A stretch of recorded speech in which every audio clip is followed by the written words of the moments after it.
We're about to dive into a story that's been wrapped in mystery for centuries, a story that links a secret society to the very birth of the United States.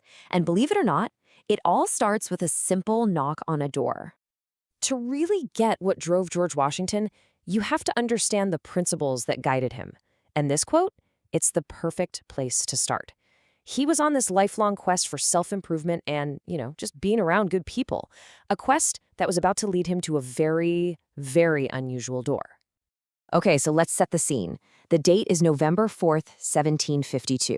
I want you to picture a young man, a candidate, waiting in this quiet little room off the main hall of a tavern. You can probably smell the wood smoke, the stale ale in the air, and the candlelight is just throwing these long, dancing shadows on the walls, while he waits for a ritual he knows almost nothing about. And the darkness for him, it's absolute. He can't see a thing. He's just adrift, really. All he has are these muffled sounds coming from the room up ahead. His other senses are just on fire with anticipation, and maybe just a little bit of fear. Then he feels this coarse fiber of a rope against his skin. It's called a cable tow, and it's this powerful symbol of the bond he's about to forge. But it's also a pretty stark reminder of mortality. And why is that? Well, because it's the great leveler. When we face our final moments, all men are truly equal. Suddenly, there's this low groan as a heavy oak door swings inward. As he's guided through, he feels the cold, sharp point of a blade pressed right against his chest. It's a symbol that his own conscience will be his punishment if he ever breaks the trust they're about to place in him. He is totally vulnerable, he's humbled, and he's ready. I mean, this was a serious test of courage, of conviction, of character. Here's a man on the verge of a huge career, and he's voluntarily putting himself through this humbling experience. So you have to ask, who was he? The candidate was a 20-year-old George Washington. That night in the Fredericksburg Lodge, the man who would one day lead armies and an entire new nation took his very first step into the world of Freemasonry. So that begs a huge question, right? What exactly was this mysterious organization that had so captivated the future leader of America? What is Freemasonry, and why did it connect so deeply with the ideals of the Enlightenment? Okay, so when you boil it all down, Freemasonry is a system of morality. It's kind of veiled in allegory and illustrated by symbols. It takes the tools and the stories of medieval stonemasons and just applies them to a totally new purpose. And it's all captured perfectly in their motto, to make good men better. The whole Masonic journey, it's kind of like a craftsman's apprenticeship, but for your character. So first, as an entered apprentice, you learn the basics, the foundational virtues. Then, as a fellow craft, you're pushed to pursue knowledge, the liberal arts and sciences, to really sharpen your mind. And finally, as a master mason, you confront these big themes of life, death, and legacy, all through the fraternity's central story. But how did a practical guild of actual cathedral builders morph into this philosophical society that would attract guys like Washington and Franklin? Well, to figure that out, we gotta go back and trace its origins. Now this slide, this is really interesting because it gets to the core of it all. On the left, you've got the operative masons. These are the real-deal stoneworkers from the Middle Ages who used physical tools, chisels and hammers, to build the great cathedrals of Europe. But then, on the right, you see the shift.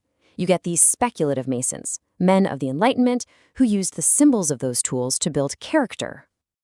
And look, this wasn't an overnight change.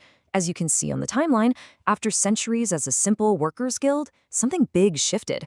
By the 1600s, the great age of cathedral building was winding down, and lodges started letting in men who weren't masons by trade, like the intellectual Elias Ashmole in 1646. But the real game changer comes in 1717. That's when 4 London lodges team up, form the first Grand Lodge, and officially launch Freemasonry as the philosophical society we know today. And it was this new, philosophical kind of Freemasonry, with all its talk of reason and liberty and equality, that would have a massive impact on the men who were just about to build a brand new nation. And Washington wasn't the only founding father drawn to the Masonic Lodge. Nope. 21 years before he was initiated, another giant of American history knocked on that very same symbolic door. Benjamin Franklin, a guy who just perfectly embodied that Enlightenment spirit of inquiry and self-improvement. Franklin didn't just join. He became a total powerhouse in the organization, rising all the way to provincial Grand Master. And during the Revolution, his Masonic connections were, frankly, invaluable. Over in Paris, he was welcomed into the super elite Lodge of the Nine Muses, right alongside Voltaire. He used that shared brotherhood to build the trust that ultimately got France to send critical military and financial support. And the list just goes on and on, from John Hancock, the first to sign the Declaration of Independence, to Paul Revere, who made that famous ride, to James Otis, who fought against tyranny. The Masonic Lodge was this common thread. It was a private space where these really radical ideas about liberty and government could be discussed among men who trusted each other as equals. So, what was the lasting impact of that night back in 1752? What did Washington actually learn in his lifelong quest for what Masons call light, which is their term for knowledge and moral clarity? This quote, this just says it all. It shows you the immense weight of responsibility Washington felt as president. "I walk on untrodden ground," he said. He knew that almost everything he did could be drawn into precedent. This obsession with setting a perfect example, it just echoes that core Masonic idea of shaping yourself into a model for other people. For Washington, Freemasonry was like a compass that guided him his whole life. It reinforced his belief in religious tolerance, it gave him a framework for constant learning, and it really cemented his belief that a leader's greatest tool is his own moral example. Which brings us right back to this question from an old Masonic song. Why did all these guys, who were busy building a country from the ground up, feel so compelled to join this fraternity? Maybe the answer isn't in what they built with their hands, but in what they were trying to build inside themselves. A new kind of citizen for a new kind of nation, one that was founded on the very principles they were practicing behind the lodge's closed doors.